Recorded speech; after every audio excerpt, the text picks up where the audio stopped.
입지가 아무리 개발해도 일기 신도시보다 좋을 수는 없습니다. 똑같은 공사비에 일반 분양가를 높일 수 있는 곳은 제가 볼 때는 분당밖에 없습니다. 1억 투자해서 10% 먹으나 10억 투자해서 10% 먹으나 그러면 수익률 관점에서 보자면 일산이 결코 나쁘지 않다.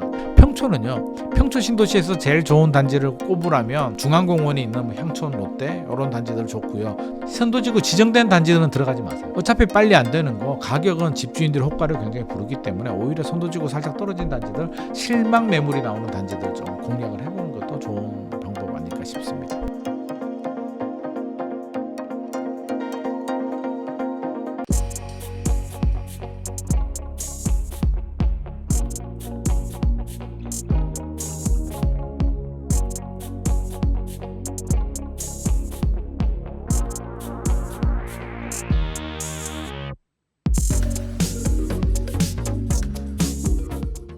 분당이 재건축 이야기가 나오면서 이제 선도지구가 지정이 된다 이런 이야기들이 있는데 네네. 그 후보지들이 몇 군데 있잖아요. 네네. 그 주변이 지금 가격이 들썩들썩 한다고 하는데 선도지구로 지정되면 뭐가 많이 다른가요? 선도지구 지정되면 많이 다르죠. 뭐 우리 안전진단 당연히 면제되고요. 지금 이제 정부가 안전진단 없이 추진할 수 있다라고 하는데 이게 뭐가 다르냐면요.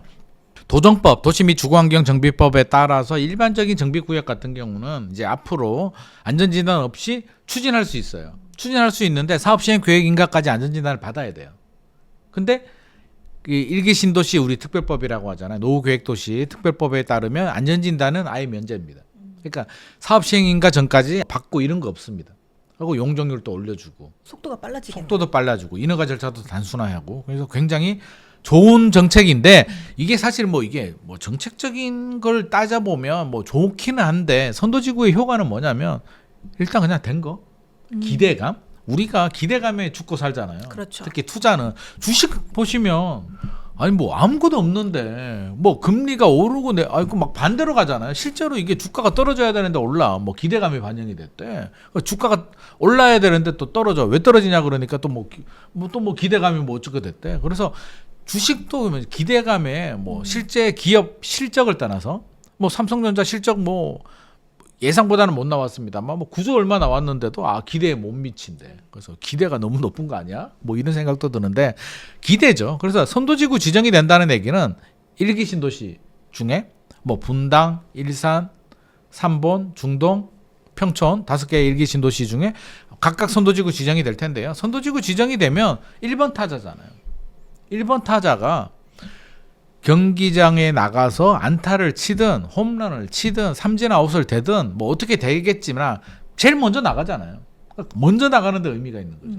그래서 1번 타자에 대한 기대감 그리고 정부가 저는 이 정부가 뭐라 그럴까 좀 기대감을 너무 많이 펌핑을 너무 많이 한 것 같은데요. 선도지구가 좋긴 한데 이제 올 11월에 선도지구 지정이 되거든요. 네. 이거 제대로 될지도 모르겠는데 좀 걱정돼요. 왜냐하면 신청한 단지가 너무 많아. 정부가 어떤 요건을 줬냐면 뭐 동의율 네. 점수가 60점이에요. 가장 많아요. 90% 이상 동의를 받으면은 뭐 60점 준다. 뭐 이게 신도시마다 달라요. 95%면은 60점 주는 데도 있고.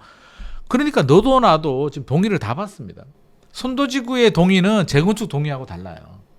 재건축 동의는 나중에 뭐 조합 동의라든지 네. 조합 설립인가 별도로 또 하고요. 이거는 선도지구 지정을 위한 동의입니다. 그러니까 조합원들이 동의를 안 할 이유가 없잖아요.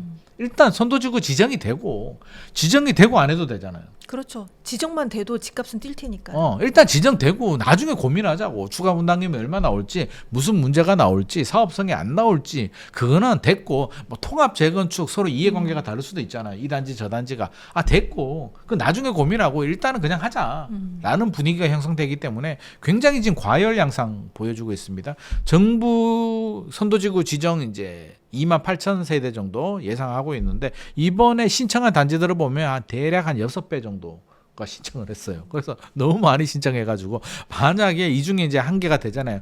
분당 같은 경우는 한 3곳에서 4곳 정도 선도지구 지정이 될 것 같은데 선정이 안 된 단지들이 아마 엄청난 반발을 하지 않을까. 물론 동의율은 거의 다 맞췄거든요.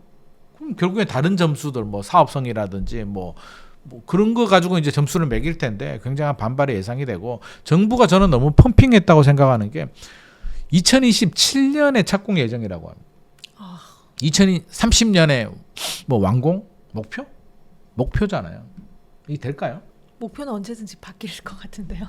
야, 역시 현명하십니다. 목표. 자, 우리 학생을 따져보면 초등학교 입학하는 학생이 있어요.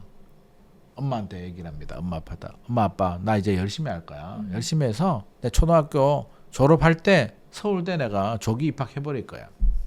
뭐라 그러겠습니까? 일단 해보라고 하겠죠. 참 그래 열심히 해봐. 열심히 해봐라고 하는데 속으로는 아휴 뭐 이런 마음이 안 들겠습니까? 이게 얼토당토 않는 말이죠. 네. 현실적으로 초등학교 6학년이 서울대를 어떻게 입학을 하겠습니까? 아인슈타인이 또 아니고. 지금 그런 얘기를 하고 있는 겁니다. 2027년에 착공이 들어가려면은요. 지금 이주해야 돼요. 야, 다 끝나고 재건축 정비 사업은 절차가 있잖아요. 네. 구역 지정 당연히 해야 되고 안전진단도 받아야 되고 추진위 만들어야 되고 조합 설립해야 되고 사업 시행 계획인가 받아야 되고 뭐 건축 심의도 받아야 되고 조합원 신청도 해야 되고 관리 처분 계획인가도 받아야 되고 이주도 해야 되고 착공도 해야 되고 공사도 해야 되고 공사 중간에 또 갈등도 생길 수도 있고 일이 굉장히 많아요. 2주만 하는데 야 우리 이주하자. 이사 가야 돼. 바로 이사 갈까요?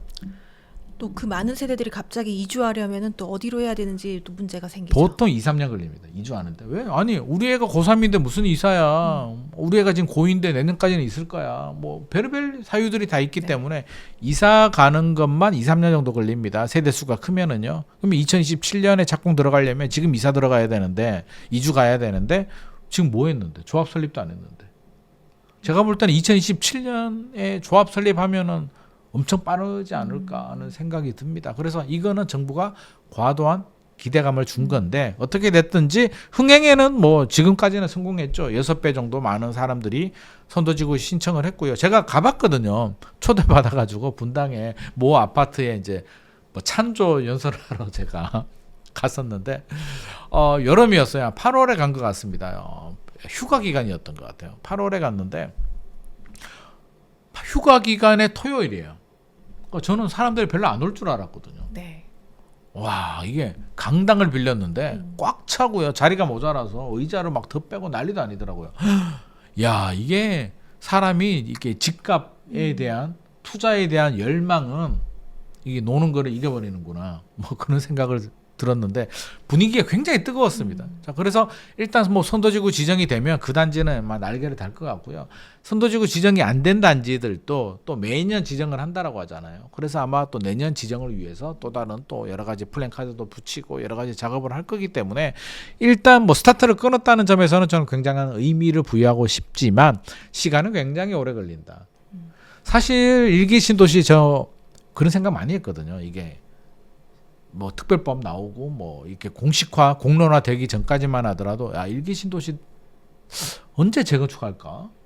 사실 제가 듣기로도 이제 뭐 정부도 그렇고 일기 신도시가 사실 좀 숙제였어요. 왜?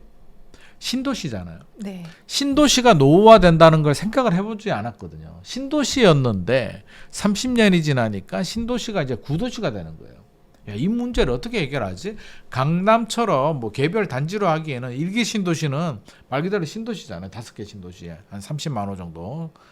처음 개발했던 그때 당시로 본다면 30만 호 정도 되고 그 후에 이제 추가 개발이 돼서 한 50만 호까지 늘어났는데 어떻게 됐든지 이거를 어떻게 해결하느냐에 대한 숙제였는데 어떻게 됐든지 간에 이게 뭐 문제가 있든 펌핑을 했든 무리한 목표든지 간에 일단 스타트를 했다는 점에서는 저는 굉장히 의미가 있는데 우리가 알아둬야 될 건 시간은 선도지구가 법적인 분쟁에 휘말리지 않더라도 15년 정도 10년에서 15년 정도. 그래서 제 개인적인 희망은 2035년에 이주하고 착공 들어가면 진짜 잘하는 거고 2040년까지도 갈 수도 있겠다. 선도지구가. 그래서 시간이 오래 걸린다는 점은 우리가 좀 염두를 해두고 여러 가지 전략 지금 살까 말까를 고민하시는 분들이라면 좀 긴 안목을 가지고 좀 접근할 필요가 있을 것 같습니다. 지금 그 일기 신도시를 투자로 접근한다면 어떤 단지가 유망할지 또 어떤 전략을 가지고 접근하면 좋을지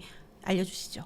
저는 일단 일기 신도시는 굉장히 긍정적으로 보는 입장입니다. 제가 10년, 15년 걸린다고 약간 좀 겁을 좀 줬는데요. 사실 뭐 강남도 시간 오래 걸리잖아요. 개포주공 뭐 지금 다 새 아파트 돼가지고 뭐 개포자의 프레지던스 뭐 이런 아파트들 다 형성이 됐는데 개포가 2003년에 안전진단 받았거든요. 근데 입주는 뭐 2019년, 2024년, 2023년에 입주하고 이랬잖아요. 그러니까 용적률 80% 5층짜리 저층 아파트 사업성이 좋은 아파트도 15년이 걸렸는데 그러네요.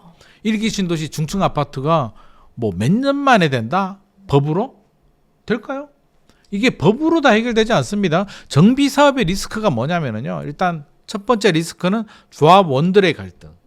자기들끼리 이해관계. 두 번째는 지자체와의 갈등. 뭐 건축 심의 과정에서 우리는 층수 더 올려야 돼. 용적률 더 줘. 안 돼. 대표적으로 성수동 성수 전략정비구역 네. 같은 경우에 지금 이제 오세훈 서울시장인데 예전에 오세훈 서울시장이 또 서울시장 하던 시절이 있었거든요. 네. 그때 뭐 때문에 그만뒀어. 뭐 이상한 거 뭐지? 무상급식이요. 무상급식. 네. 나 진짜 만나면 묻고 싶은데 왜 무상급식 때문에 왜 그만뒀을까? 무상급식이 뭐가 이슈였지? 아무튼 좀 이해가 안 되는데 그만뒀어요. 네. 시장이 바뀝니다. 박원순 전 서울시장으로. 처음에 성수 전략정비구역이 50층으로 한강변에 지으려고 했어요. 그게 트리마저 옆에 있잖아요. 근데 시장이 바뀌니까 야 50층 하면 안 돼. 뒤에 단지들 조망권 가리고 한강변이 니들만 쓰니 35층으로 해. 안 되는데요. 하지마 라고 해서 막혀버립니다. 네. 이게 지자체와의 갈등이거든요. 신도시도 마찬가지입니다. 지자체와의 갈등이 있을 수 있고 세 번째는 시공사와의 갈등. 돈 더 줘. 야 공사비 이거 가지고 안 돼. 둔촌주공도 중단됐잖아요.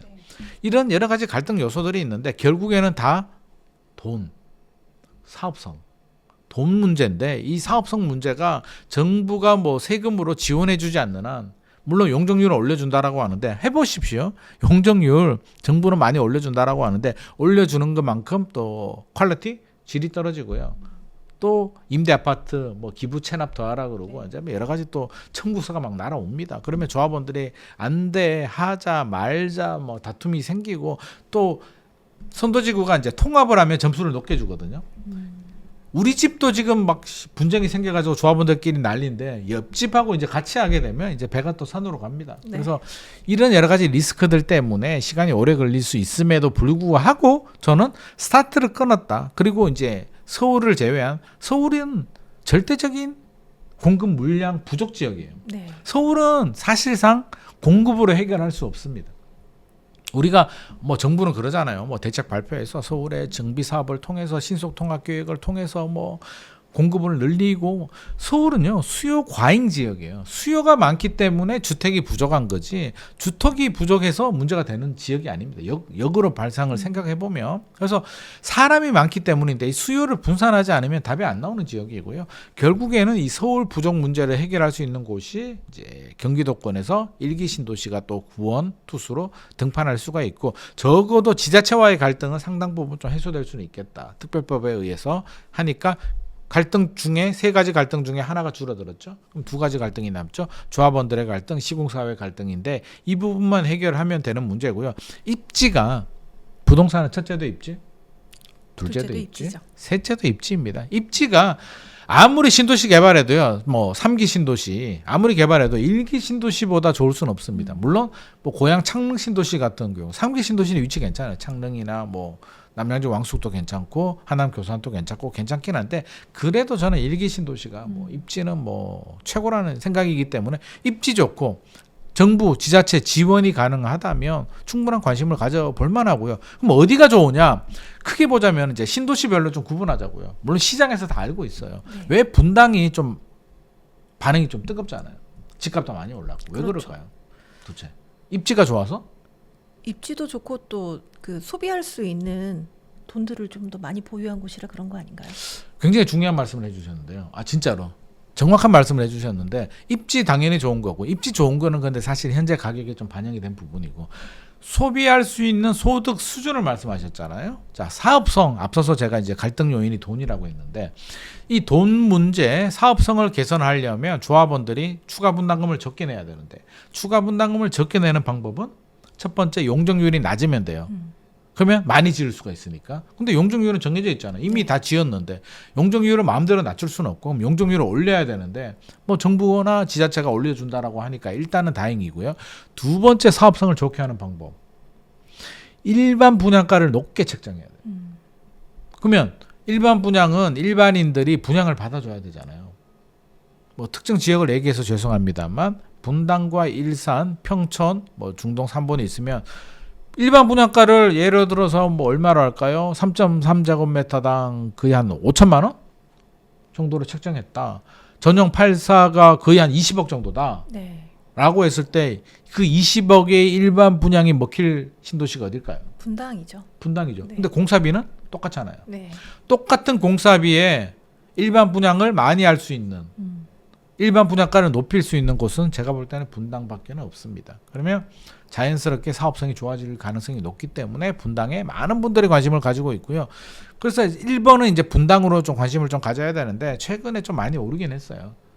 올해 특히 선도지구 이제 본격 추진이 되면서 좀 많이 급등을 했기 때문에 이거는 좀 주의가 필요해요. 우리가 15년 정도 제가 시간이 걸린다고 말씀을 드렸기 때문에 중간 과정에서 여기서부터 해서 계속 집값이 올라갈 수도 있는데 중간에 또 뭐 조정되는 그런 구간들이 나올 수도 있잖아요. 15년 동안 어떻게 계속 올라만 가겠습니까? 그래서 관심은 가지되 최근에 너무 급등했다라고 판단이 되는 곳들 같은 경우는 이제 좀 따져봐야 되는데 일반 분양가를 한 20억 정도로 따졌을 때 최근에 뭐 예를 들어서 한 13억 하던 아파트가 12억, 13억 하던 게 16억, 17억까지 올랐다라고 하면 추가 분담금 내고 뭐 조합원 분양가 뭐 좀 저렴하더라도 아무리 따져봐도 실익이 그렇게 크지 않을 수도 있기 때문에 최근에 가격이 얼마나 상승한지는 좀 봐야 될 것 같고요.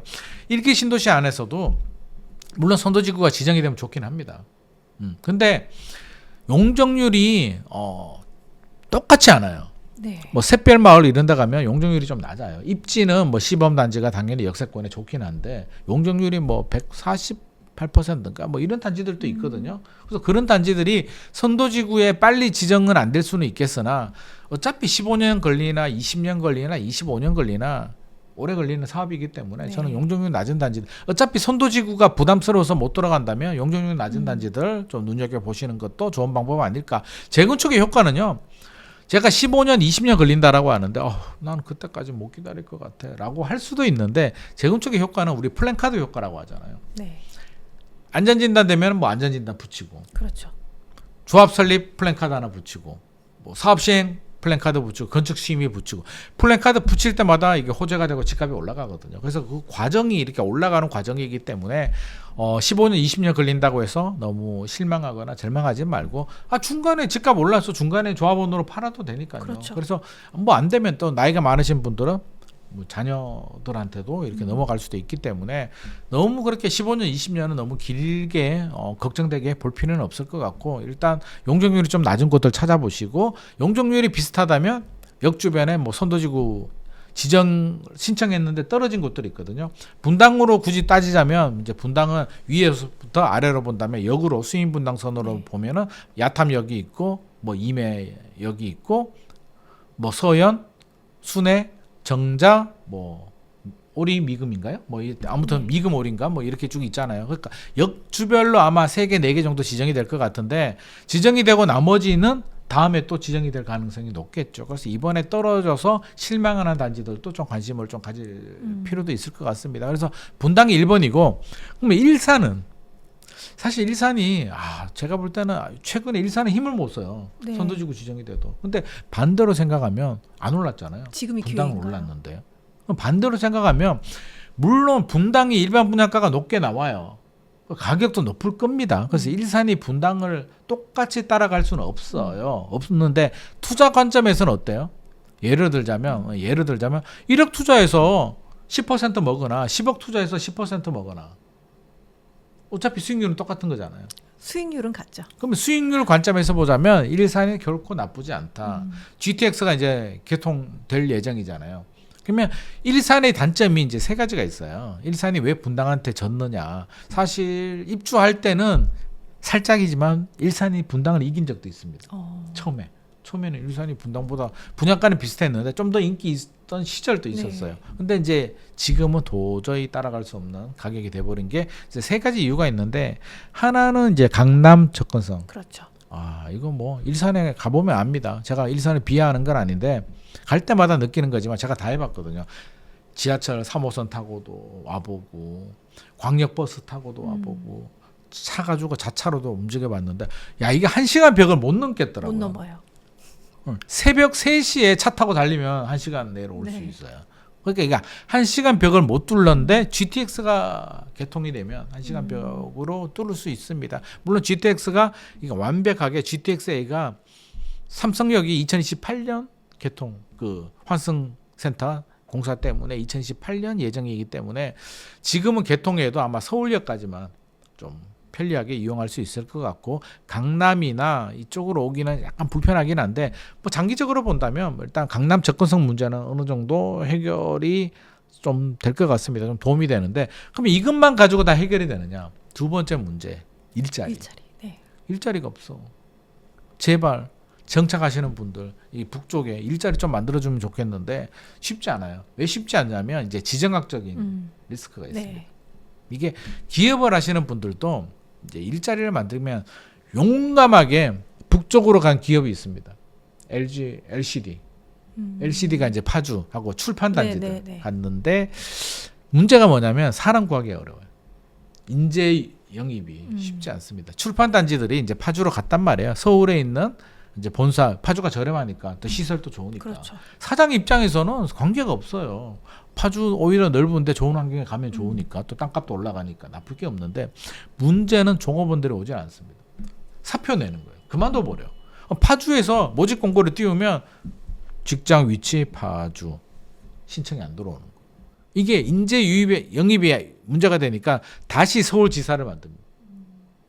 사무실이 2개가 되는 거예요. 이게 서울을 버리고 파주로 갔는데 또 서울을 만들어야 되는 이런 문제들이 생기고 있기 때문에, 일자리 문제가 해결이 되려면 결국엔 이런 문제, 지정학적인 문제까지도 좀 염두를 해둬야 되고, 젊은 분들이 유입이 될 수 있는, 이게 여러 가지 좀 복잡한 문제이긴 합니다. 근데 하지만 그럼에도 불구하고 지자체나 정부는 북쪽에, 서북 쪽에 양질의 일자리를 늘릴 수 있는 프로젝트 같은 거는 좀 계속 진행이 돼야 될 것 같고요. 일단 그럼에도 불구하고 일산은 저는 저평가가 됐다라고 생각을 합니다. 분당 일산이 용적률이 좋아요. 낮아요. 다른 삼본, 중동, 평촌보다는 일산과 분당이 그나마 사업성이 좀 괜찮습니다. 그리고 네. 일산이 자체적으로 본다면 뭐 규모 자체도 좀 크고요. 호수공원도 있고 갖출 거 다 갖췄기 때문에 저는 자금이 부족하신 분들, 분당이 좋죠. 근데 돈이 부족하잖아. 그러면 저는 일산으로 눈을 돌리면 의외로, 왜 수익률로만 보자고요. 네. 수익률로만 보면 저는 일산도 충분히 관심 가질 만하다. 그럼 일산에서 어느 단지를 봐야 되느냐고 하면, 첫 번째는 역 주변으로 좀 볼 필요가 있고요. 여기서는 뭐 떨어지지 마시고, 두 번째는 용적률 좀 낮은 단지들. 여기에서 떨어졌는데 용적률이 엄청나게 낮아. 뭐 이런 단지들은 또 관심을 가져볼 만도 한데, 두 마리 토끼를 다 잡으면 좋을 것 같고요. 킨텍스 여기 이제 3호선하고 좀 차이가 있잖아요. GTX가 네. 좀 차이가 있는데, 그래도 GTX 다리가 좀 아파도 도보로 이용할 수 있는 단지 위주로, 최근에 이제 일산이 약간 주춤하다고 하니까 그런 단지들은 좀 선별 투자하시는 것도 저는 좋은 방법 아닐까. 분당만 좋고 일산 안 좋아, 이런 공식은 바람직하지 않습니다. 네. 분당은 최근에 많이 올랐는데 일산이 안 올랐다는 얘기는 일산이 저평가될 수도 있고요. 평촌 신도시 같은 경우도 좋긴 한데 교육 환경이 너무 좋잖아요. 네. 학원가, 평촌 학원가. 저는 평촌 학원가 볼 때마다 가슴이 아픕니다. 그 공부 스트레스를 받는 학생들을 보면, 네. 아유 불쌍한 것들 저거. 아이고 저렇게 졸업해서 대학교 나와도 사회생활은 더 힘들 텐데 뭐 이런 마음이 있는데, 좋은 학원가를 가지고 있다는 점은 굉장한 장점입니다. 그래서 평촌 집값이 만만하지 않아요. 지하철 4호선 또 지하로 다니고 다 좋은데, 평촌이 선도지구 지정을 보면 약간 좀 의아하다고 생각하시는 분들이 있어요. 보통 선도지구가 이제 시범단지나 역 주변에 좋은 단지들이 신청을 많이 하는데, 평촌은요, 평촌 신도시에서 제일 좋은 단지를 꼽으라면 중앙공원이 있는 뭐 향촌, 롯데 이런 단지들 좋고요. 또 범계역, 네. 지하철 4호선 범계역 주변에 보면 목련 뭐 2, 3, 5단지 뭐 이런 게 있는데 소형으로 구성되어 있는데요. 이 단지가 만약에 선도지구 지정이 되면 아마 날아다닐 텐데, 아쉽게도 목련 2단지가 그 사이를 못 참고 네. 리모델링을 또 해버렸네. 네. 지금 진행 중입니다. 그래서 일부 조합원들은 야 멈추고 재건축하자. 지금이라도 안 늦었어. 추진하고 있는 쪽은 야 무슨 소리야. 그동안 했는 게 얼마인데 매몰 비용 어떡할겨 니들 돈 더 내야 돼. 안 돼. 지금 여전히 다툼이 생기고 있는데 목련 단지들이 리모델링 했더라면 평촌이 굉장한 주목을 받았을 텐데 목련 2단지가 리모델링으로 빠져버리고 나머지 단지들이 지금 좀 약간 힘이 빠져버린 상태여서 평촌 같은 경우는 선도지구 지정된 지정은 아직 안 됐고 신청한 단지들이 선호도가 굉장히 높은 향촌이라든지 이런 목련 단지들이 아니기 때문에 관심이 좀 살짝 좀 떨어져 있는 상황인 것 같습니다. 그럼에도 불구하고 이제 가격 조건을 따져보시고요. 그래도 평촌은 재건축만 되면 평촌에서 뭐 과천까지 사실 자전거 매우 타고 가깝죠. 가도 네. 뛰어가기엔 좀 다리 아플 것 같고 뭐 자전거 타고 가면 충분히 갈 수 있는 거리이기 때문에 가까워요. 가깝기 때문에 저는 평촌 또 그런 역 주변으로 해서 용적률 보시고 좀 접근하셔도 좋을 것 같고 뭐 3번 중동은 3번은 저는 개인적으로 저평가는 맞는데 좀 아쉬운 게 이게 처음에 개발할 때 지하철을 범계까지는 지하철이에요. 그렇죠. 이게 금정으로 올라오면서 이게 지상철이 지상철이죠. 돼버리네. 아니 왜 이런 거야? 진짜 물론 뭐 이게 예산 문제가 있었겠습니다만 이게 지상철이 돼서 도시의 맥을 끊어버려요. 가면 그럼 3번에서 평촌 신도시까지 직선 거리를 한 10km도 안 되는데 나오려면 이게 지하철이 이렇게 땅 위로 지나다니니까 고가도로를 통해서 이렇게 넘어와야 되는데 그게 네. 굉장히 불편하거든요. 그래서 이 도시의 맥을 끊어버린 거는 굉장한 단점이고 제가 3번 시장에 출마하면 지하로 뚫는 공약 한번. 네, 알겠습니다. 뭐 시장 뭐 나오지는 못할 것 같습니다. 아마 지하로 가면은 3번 신도시는 가치가 엄청나게 올라갈 겁니다. 그래서 3번 신도시는 신도시 뭐 특별법 재건축도 추진하되 이게 지하화 공사도 아마 적극적으로 추진을 좀 해야 될 것 같고요. 중동 신도시도 찾아보면 용적률 낮은 단지들이 꽤 있어요. 몇 개씩 있는데 저는 중동 신도시도 지하철 7호선 좀 가까운 쪽 위주로 해서 용적률 낮은 거 요즘 앱 좋잖아요. 그렇죠. 그래서 이왕이면 용적률 낮으면 사업성이 좋아질 가능성이 높기 때문에 선도지구 지정이 된 단지들은 아마 날아다닐 겁니다. 그래서 선도지구 지정된 단지들은 들어가지 마세요. 저는. 왜? 어차피 빨리 안 되는 거 가격은 집주인들의 호가를 굉장히 부르기 때문에 오히려 선도지구 살짝 떨어진 단지들 실망 매물이 나오는 단지들 좀 공략을 해보는 것도 좋은 방법 아닐까 싶습니다. 일단 입지와 용적률 위주로 살펴보는 게 가장 좋은 거겠네요. 어차피 뭐 기본에 충실하는 게 가장 네. 좋을 것 같고요. 빨리 추진되냐 조합원들이 단결이 잘 되냐는 지금 알 수가 없잖아요. 그렇죠. 조합원들이 야 니들 단결 잘할 거니? 이렇게 물어볼 수는 없기 때문에 이왕이면 입지와 역세권과 용적률을 좀 보고 그리고 너무 단기 급등한 곳 말고 약간 실망 매물이 나오는 곳들 위주로 좀 알아보시는 것이 좋을 것 같습니다. 네, 감사합니다.